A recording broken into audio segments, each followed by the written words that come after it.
दोस्तों, आप सबका मेरा नमस्कार। ಹಿಂದಿ ಪಾಠಶಾಲಾ में आप सबका स्वागत है। ಸ್ನೇಹಿತರೆ, ನಾವು ಹಿಂದಿಯನ್ನು ಕಲಿತಾ ಇದ್ದೇವೆ, ಮಾತಾಡೋದಕ್ಕೆ ಹಿಂದಿಯನ್ನು ಕಲಿತಾ ಇದ್ದೇವೆ ಕನ್ನಡದ ಮುಖಾಂತರವಾಗಿ. ಇವತ್ತು ನಾವು 9ನೇ ಪಾಠದಲ್ಲಿ ಇದ್ದೀವಿ. ಸೊ ನಾವು ರೆಗ್ಯುಲರ್ ಆಗಿ ಹಿಂದಿನ ಕಲಿತಾ ಇರೋದ್ರಿಂದ ಒಂದು ಕಂಟಿನ್ಯೂಟಿ ಸಿಗ್ತಾ ಇದೆ. ನೆಕ್ಸ್ಟ್ ಏನು ಬರ್ಬೋದು ಅಂತ ಹೇಳಿ. ಸೊ ಈಗ ನಿಮ್ಮ ಮನಸ್ಸಲ್ಲಿ ಒಂದು ಗೊಂದಲ ಇರುತ್ತೆ, ವೆರಿ ಇಂಪಾರ್ಟೆಂಟ್. ಹಿಂದಿ ಕಲಿಬೇಕಾದ್ರೆ ಮೇಜರಾಗಿ ಬರೋ ಪ್ರಾಬ್ಲಮ್ಮೇ ಇದು. ಸೊ ಎಲ್ಲಿ ಕಾ ಹಾಕಬೇಕು, ಎಲ್ಲಿ ಕೆ ಹಾಕಬೇಕು, ಎಲ್ಲಿ ಕಿ, ಈ ಕೆ ಕಿಯಿಂದಾನೇ ನನಗೆ ಹಿಂದಿ ಕಷ್ಟ ಅನ್ನೋ ಲೆವೆಲ್ಗೆ ಬಂದುಬಿಟ್ಟಿರ್ತೀರ ಕೆಲವರು. ಆದರೆ ಆ ಗೊಂದಲಕ್ಕೆ ನಿಮಗೆ ಈ ಒಂದು ವಿಡಿಯೋ ಪರಿಹಾರ ಕೊಡುತ್ತೆ, 100% ಸೊಲ್ಯೂಷನ್ ಕೊಡುತ್ತೆ. ಹೇಗೆ ಕೊಡುತ್ತೆ ಅಂತ ನಾನು ಈಗ ಒಂದೊಂದಾಗಿ ನಿಮಗೆ ಎಕ್ಸ್ಪ್ಲೇನ್ ಮಾಡ್ತಾ ಹೋಗ್ತೀನಿ. ಸೊ 10 ಮಿನಿಟ್ಸಲ್ಲಿ ನಿಮ್ಮ ಆ ಡೌಟ್ ಏನಿದೆ, ಕಾ ಎಲ್ಲಿ ಹಾಕಬೇಕು, ಕೆ ಎಲ್ಲಿ ಹಾಕಬೇಕು, ಕಿ ಎಲ್ಲಿ ಹಾಕಬೇಕು, ನಿಮ್ಮದೆಲ್ಲ 100% ಕ್ಲಿಯರ್ ಆಗುತ್ತೆ. ಸೊ ಆ ಕಾನ್ಫಿಡೆನ್ಸ್ ನನಗಿದೆ. ಸೊ ಈಗ ಬನ್ನಿ ನೋಡೋಣ. ಈಗ ಕಾ, ಕೆ, ಕಿ ಮೂರು ಏನಿದೆಯಲ್ಲ, ಇದನ್ನು ನಾವು ಸಂಬಂಧಕಾರಕ ಅಂತ ಹೇಳ್ತೀವಿ. ಕಾ, ಕೆ, ಕಿ. ಸಂಬಂಧಕಾರಕ ಅಂದರೆ ಸಂಬಂಧ ಹೇಳೋದಕ್ಕೆ. ಸಂಬಂಧ ಅಂದ್ರೇನು? ರಿಲೇಷನ್ಶಿಪ್. ಸೊ ಆ ಸಂಬಂಧವನ್ನು ಹೇಳಬೇಕಾದ್ರೆ ನಾವು ಕಾ ಆರ್ ಕೆ ಆರ್ ಕಿನ ಯೂಸ್ ಮಾಡ್ತೀವಿ. ಸೊ ಯಾವ ರೀತಿ ಸಂಬಂಧ ನೋಡೋಣ. ಕಾ ಅಂತ ಇದೆ ಏನಾದರೂ ಯೂಸ್ ಮಾಡಬೇಕು ಯಾವಾಗ ಅಂದರೆ ಪುಲ್ಲಿಂಗ ಏಕವಚನ ಇದ್ದರೆ. ಅಂದರೆ ಪ್ರತಿಯೊಂದು ವಸ್ತು ಅಥವಾ ವ್ಯಕ್ತಿಗೆ ಒಂದು ಲಿಂಗ ಮತ್ತು ಒಂದು ವಚನ ಇದೆ ಹಿಂದಿನಲ್ಲಿ. ಸೊ ಈಗ ಪುರುಷ ಆದರೆ ಪುಲ್ಲಿಂಗ ಅಂತ ಹೇಳ್ತೀವಿ, ಸ್ತ್ರೀ ಆದರೆ ಸ್ತ್ರೀಲಿಂಗ ಅಂತ ಹೇಳ್ತೀವಿ, ಒಬ್ಬರೇ ಇದ್ದರೆ ಏಕವಚನ ಅಂತ ಹೇಳ್ತೀವಿ, ಒಬ್ಬರಿಗಿಂತ ಜಾಸ್ತಿ ಇದ್ದರೆ ಬಹುವಚನ ಹೇಳ್ತೀವಿ. Very simple. ಪುರುಷ ಆದರೆ ಪುಲ್ಲಿಂಗ, ಸ್ತ್ರೀ ಆದರೆ ಸ್ತ್ರೀಲಿಂಗ. ಒಬ್ಬರೇ ಇದ್ದರೆ ಏಕವಚನ, ಒಬ್ಬರಿಗಿಂತ ಜಾಸ್ತಿ ಇದ್ದರೆ ಬಹುವಚನ. ಈಗ ಹುಡುಗ ಎಕ್ಸಾಂಪಲ್ ತೊಡಗೋಣ. ಲಡ್ಕ, ಒಬ್ಬ ಲಡ್ಕ, ಸೊ ಪುಲ್ಲಿಂಗ್.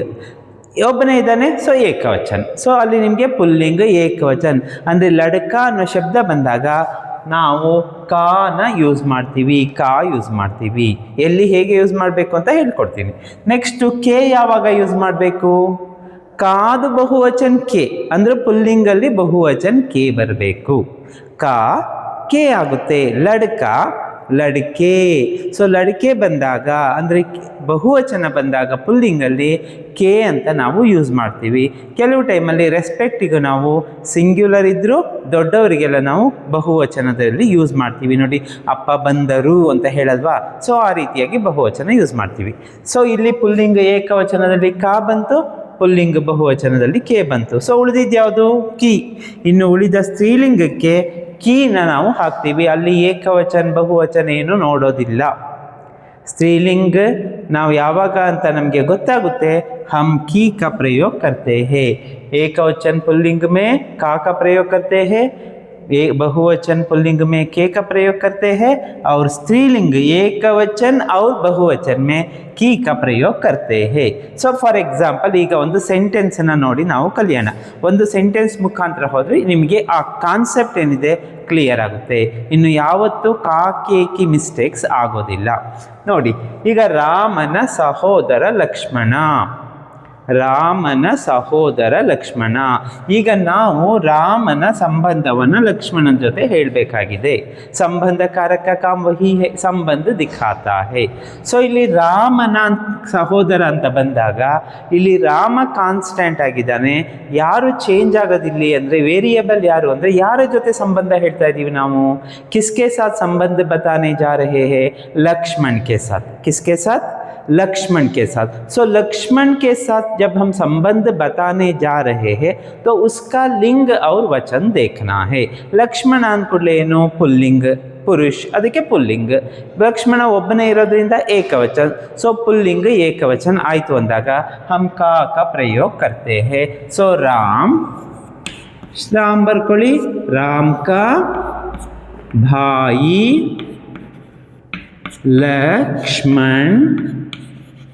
राम का भाई लक्ष्मण है. ನೋಡಿ, ಪುಲ್ಲಿಂಗ ಏಕವಚನ. ಕಾ ಭಾಯಿ ಬಂತು ಯಾಕೆ ಅಂದರೆ यहाँ भाई लक्ष्मण ಏಕವಚನ है और पुल्लिंग है, इसीलिए मैंने यहाँ का प्रयोग किया है. ಇಲ್ಲಿ ಬೇರೆ ಕಿ ಬರೋದಿಲ್ಲ, ಕೆ ಬರೋದಿಲ್ಲ. ಯಾಕೆ ಅಂದರೆ ಏಕವಚನ ಪುಲ್ಲಿಂಗ್. ಓಕೆ. ಸೊ ನೆಕ್ಸ್ಟ್ ರಾಮನ, ಇಲ್ಲಿ ರಾಮನದ್ರಿಂದ ಲಿಂಗವಚನ ನೋಡೋ ಹಾಗಿಲ್ಲ, ಮುಂದಿನ ಶಬ್ದ ಏನಿರುತ್ತೆ ಅದನ್ನು ನೋಡಿ ನಾವು ಸಂಬಂಧವನ್ನು ಹೇಳಬೇಕಾಗುತ್ತೆ. ರಾಮ್ ಕಾ ಸಂಬಂಧ ದೂಸರೆ ಶಬ್ದಕ್ಕೆ ಸಾಥ್ ಬತಾ ರಹೆ ಹೇ. ಸೊ ರಾಮನ ಲಿಂಗವಚನ ನೋಡಿ ಡಿಸೈಡ್ ಮಾಡಬೇಡಿ, ಮುಂದೆ ಯಾವ ಶಬ್ದದೊಂದಿಗೆ ಅದು ಹೇಳ್ತಾ ಇದ್ದೀವಲ್ಲ ಅದದ್ದು ಲಿಂಗ ಮತ್ತು ವಚನ ನೋಡಿ. ಅದು ವಸ್ತುಗಳಿರ್ಬೋದು, ವ್ಯಕ್ತಿಗಳಿರ್ಬೋದು. ಓಕೆ. ಸೊ ರಾಮನ ಮಕ್ಕಳು ಲವ ಮತ್ತು ಕುಶ. ರಾಮನ ಅಂದ್ಕೊಳ್ಳೆ ಏನಾಯಿತು, ಸಂಬಂಧ ಅಲ್ಲ. ರಾಮ್ ಕಾ ಬರುತ್ತಾ? ಬರಲ್ಲ. ಯಾಕೆ ಹೇಳಿ? ಮಕ್ಕಳು, ಬಚ್ಚೆ, ಲವ ಮತ್ತು ಕುಶ ಪುಲ್ಲಿಂಗನದು ಕನ್ಫರ್ಮ್ ಆಯಿತು. ಆದರೆ ಏಕವಚನ್ ನಹಿ ಹೈ, ಏಕ್ ಸೆ ಜ್ಯಾದಾ, ದೋ ಹೇ, ಇಸ್ಲಿಯೇ ಬಹುವಚನ್. ಸೊ ಪುಲ್ಲಿಂಗ ಬಹುವಚನ್ ಅಂದ್ಕೂಡಲೇ ಏನು ಬರಬೇಕು? ಪುಲ್ಲಿಂಗ ಬಹುವಚನ್ ಕೆ. ರಾಮ್ ಕೆ ಮಕ್ಕಳಿಗೆ ಬಚ್ಚೆ. ಏಕವಚನ ಇದ್ದರೆ ಬಚ್ಚಾ ಇರ್ತಿತ್ತು. ಇಲ್ಲಿ ಎ ಬಂತು. ರಾಮ್ ಕೆ ಬಚ್ಚೆ, ಲವ್ ಔರ್ ಮತ್ತು ಔರ್ ಖುಷ್. ಲವ್ ಔರ್ ಖುಷ್ ಹೈ. ಹೈ ಮೇಲೆ ಒಂದು ಡಾಟ್ ಕೊಡ್ತೀನಿ, ಯಾಕಂದರೆ ಪ್ಲೂರಲ್ ಫಾರ್ಮ್ ತೋರಿಸೋದಕ್ಕೆ. ರಾಮ್ ಕೆ ಬಚ್ಚೆಲಿ ಬಚ್ಚೆ ಬಂದಿರೋದ್ರಿಂದ ಇಲ್ಲಿ ಕೆ ಅಂತ ಯೂಸ್ ಮಾಡಿದೆ. ಭಾಯಿ ಬಂದಿರೋದ್ರಿಂದ ಕಾ, ಇಲ್ಲಿ ಬಚ್ಚೆ. ರಾಮನ ಹೆಂಡತಿ ಸೀತೆ. ತೀಸರ ರಾಮನ ಹೆಂಡತಿ ಸೀತೆ. ಸೊ ರಾಮ್ ಕಾನ್ಸ್ಟೆಂಟ್ ಅಲ್ಲ, ರಾಮ್ ಡ್ಯಾಶ್ ಬರಬೇಕೀಗ. ಏನು ಬರುತ್ತೆ ಇಲ್ಲಿ ಡ್ಯಾಶಲ್ಲಿ? ಕಾ ಬರೋಕ್ಕಾಗಲ್ಲ, ಕೆ ಬರೋಕ್ಕಾಗಲ್ಲ. ಯಾಕೆ? ಹೆಂಡತಿ, ಪತ್ನಿ, ಸೀತೆ. ಸೊ ಸ್ತ್ರೀಲಿಂಗ ಇರೋದ್ರಿಂದ ಇಲ್ಲಿ ವಚನ ನೀವು ಏಕವಚನ ಬಹುವಚನ ಏನೂ ನೋಡೋಗತ್ತಿಲ್ಲ. ಸ್ತ್ರೀಲಿಂಗ ಅಂದ ಕೂಡಲೇ ರಾಮ್ ಕಿ ಪತ್ನಿ ಸೀತಾ ಹೇ. ರಾಮ್ ಕಿ ಪತ್ನಿ ಸೀತಾ ಹೇ. ಇಲ್ಲಿ ಬಹುವಚನ ಬಂದರೂ ಅಷ್ಟೇ ಕೀನೇ ಬರಬೇಕು. ಸ್ತ್ರೀಲಿಂಗದಲ್ಲಿ ಕೀ ಮಾತ್ರ ಬರುತ್ತೆ. ಕೀ ಕಾ ಮತ್ತು ಕೆ ಅನ್ನೋದು ಪುಲ್ಲಿಂಗದಲ್ಲಿ ಮಾತ್ರ ಬರೋದು. ಸೊ ಕಾ ಕೆ ಕಿ ಇದು ನಿಮಗೆ ಕಾನ್ಸೆಪ್ಟ್ ಕ್ಲಿಯರ್ ಆಯಿತು ಅಲ್ವಾ? ಈಗ ಮುಂದುವರೆದು, ಈಗ ನಾನು ರಾಮನ ಬಗ್ಗೆ ಹೇಳ್ತಾ ಇರೋದ್ರಿಂದ ನೀವು ಸಮಸ್ಯೆ ಬರಲಿಲ್ಲ. ಕಾ ಎಲ್ಲಿ ಹಾಕಬೇಕು ಗೊತ್ತಾಯಿತು. ರಾಮನ ಜಾಗದಲ್ಲಿ ನೀವು XYZ ಯಾವ ಹೆಸರನ್ನ ಬೇಕಾದ್ರೂ ರೀಪ್ಲೇಸ್ ಮಾಡ್ಕೊಳ್ತೀರಾ, ಸಮಸ್ಯೆ ಇಲ್ಲ. ಈಗ ನೀವೇ ಆ ಜಾಗದಲ್ಲಿ ನಿಂತು ಹೇಳಬೇಕಾದ್ರೆ, ಈಗ ನಾನು ರಾಮಕೃಷ್ಣ ಅಂತ ಹೇಳಿ, ರಾಮಕೃಷ್ಣ ಕಾ ಭಾಯಿ, ರಾಮಕೃಷ್ಣ ಕೆ ಬಚ್ಚೆ, ರಾಮಕೃಷ್ಣ ಕಿ ಪತ್ನಿ ಅಂತ ನಾನು ಹೇಳೋಕ್ಕಾಗಲ್ಲ ಅಲ್ವಾ? ಸೊ ನಾನು ಅಂತ ಹೇಳಿದಾಗ ನನ್ನ ಅಂತ ಬರಬೇಕಲ್ವಾ? ನಾನು ಇರೋದೇನಾಗಬೇಕು? ನನ್ನ ಆಗಬೇಕಾದ್ರೆ ಜೊತೆ ಅಂದರೆ ನಾನು, ಜೊತೆ ಕಾ ಕೆ ಕಿನ ಸೇರಿಸ್ಬಿಡ್ತೀವಿ. ಮತ್ತು ಕಾ ಸೇರಿದ್ರೆ ಮೇರಾ ಅಂತ ಆಗುತ್ತೆ. ನಾನು ಇರೋದು ನನ್ನ ಮಾಡಬೇಕಾ? ಪ್ಲಸ್ ಕಾ ಮೇರಾ, ಪ್ಲಸ್ ಕೆ ಮೇರೆ ಅಂದ್ರೂ ನನ್ನ ಮೀನಿಂಗ್.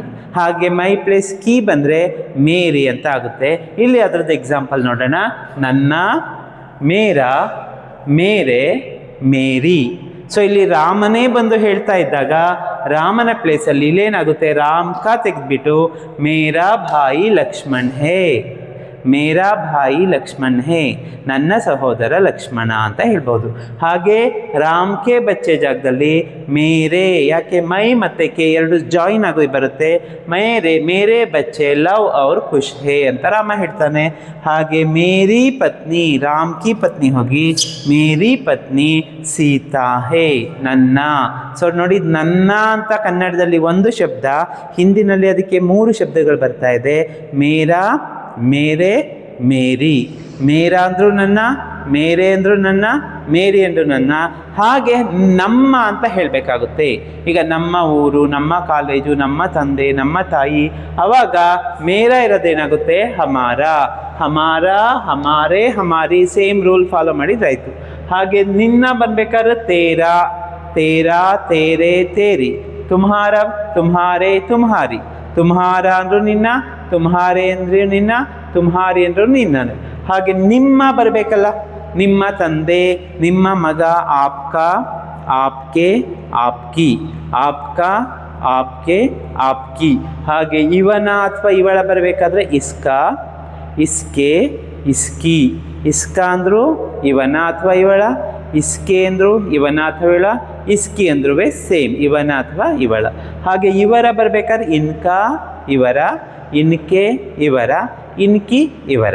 ಹಾಗೆ ಅವನ ಅಥವಾ ಅವಳ ಉಸ್ಕಾ, ಉಸ್ಕೆ, ಉಸ್ಕಿ. ಹಾಗೆ ಅವರ ಉನ್ಕಾ, ಉನ್ಕೆ, ಉನ್ಕಿ. ನೋಡಿ, ಅವರ ಮಗ ಉನ್ಕಾ ಬೇಟಾ, ಅವರ ಮಗಳು ಉನ್ಕಿ ಬೇಟಿ, ಇವರ ಮಗ ಇನ್ಕಾ ಬೇಟಾ, ಇವರ ಮಗಳು ಇನ್ಕಿ ಬೇಟಿ. ಸೊ ಈ ರೀತಿಯಾಗಿ ಏನಾಗ್ತಾ ಹೋಗುತ್ತೆ, ಕಾ ಕೆ ಕಿ ಅನ್ನೋದು ರಾ ರೇ ರಿ ಆಗಿ ಕನ್ವರ್ಟ್ ಆಗುತ್ತೆ ಯಾವಾಗ ನಾವು ಮೈ ಜೊತೆ, ಹಮ್ ಜೊತೆ, ತೂ ಜೊತೆ ತು ಯೂಸ್ ಮಾಡಿದಾಗ. ಇಲ್ಲೆಲ್ಲ ಮತ್ತೆ ಸೇಮ್ ಕಾ ಜಾಯಿನ್ ಆಗಿ ಬರ್ತಾ ಇದೆ ನೋಡಿ, ಆಪ್ಕಾ, ಇಸ್ಕಾ, ಇನ್ಕಾ, ಉಸ್ಕಾ, ಉನ್ಕಾ. ಸೊ ಇದನ್ನು ಸರಿಯಾಗಿ ಕಲ್ತ್ಕೊಳ್ಳಿ. ಮೇರಾ, ಹಮಾರಾ, ತೇರಾ, ತುಮ್ಹಾರಾ, ಆಪ್ಕಾ, ಇಸ್ಕಾ, ಇನ್ಕಾ, ಉಸ್ಕಾ, ಉನ್ಕಾ. ಅದು ಇನ್ನೂ 2 ರೂಪದಲ್ಲಿ, ಮೇರೆ, ಹಮಾರೆ, ತೇರೆ, ತುಮ್ಹಾರೆ, ಆಪ್ಕೆ, ಇಸ್ಕೆ, ಇನ್ಕೆ, ಉಸ್ಕೆ, ಉನ್ಕೆ. ಹಾಗೆ ಮೇರಿ, ಹಮಾರಿ, ತೇರಿ, ತುಮ್ಹಾರಿ, ಆಪ್ಕಿ, ಇಸ್ಕಿ, ಇನ್ಕಿ, ಉಸ್ಕಿ, ಉನ್ಕಿ. ಇದನ್ನು ಕಲ್ತ್ಕೊಂಡ್ರೆ ನೀವು ಈಸಿಯಾಗಿ ಯಾವ ಥರದ ಸೆಂಟೆನ್ಸ್ಗಳನ್ನು ಬೇಕಾದರೂ ಮಾಡ್ಬೋದು. ಸೊ ಕಾ K Ki is very very important. ಯಾಕಂದರೆ ಹಿಂದಿನಲ್ಲಿ ಹೆಚ್ಚು ತಪ್ಪು ಆಗೋದು ಈ ಲಿಂಗ ಮತ್ತು ವಚನಗಳಿಂದ. ಎರಡಕ್ಕೂ ಒಂದೇ ಸೊಲ್ಯೂಷನ್ನು, ಈ ಕಾ ಕೆ ಕಿನ ಕರೆಕ್ಟಾಗಿ ತಿಳ್ಕೊಳ್ಳೋದು. ಸೊ ಸುನ್ನೆ ಕೆ ಲಿಯೆ ಆಪ್ ಸಬ್ಕೋ ಧನ್ಯವಾದ. ಈ ವಿಡಿಯೋ ನಿಮಗೆ ಇಷ್ಟ ಆಗಿದ್ದರೆ ಲೈಕ್ ಮಾಡಿ, ಶೇರ್ ಮಾಡಿ. ಹಾಗೆ ಈ ಚಾನಲ್ನ ನೀವು ಫಸ್ಟ್ ಟೈಮ್ ನೋಡ್ತಾ ಇದ್ದರೆ ಈಗಲೇ ಸಬ್ಸ್ಕ್ರೈಬ್ ಮಾಡಿಕೊಂಡು ಬೆಲ್ ಐಕಾನ್ನ ಪ್ರೆಸ್ ಮಾಡಿ. ಯಾಕಂದರೆ ರೆಗ್ಯುಲರ್ ಆಗಿ ನಿಮಗೆ ನೋಟಿಫಿಕೇಷನ್ ಸಿಗ್ತಾ ಇದ್ದರೆ ಹಿಂದಿಯನ್ನು ಕಲಿಯೋದು ತುಂಬ ಸುಲಭ ಆಗುತ್ತೆ. Thank you.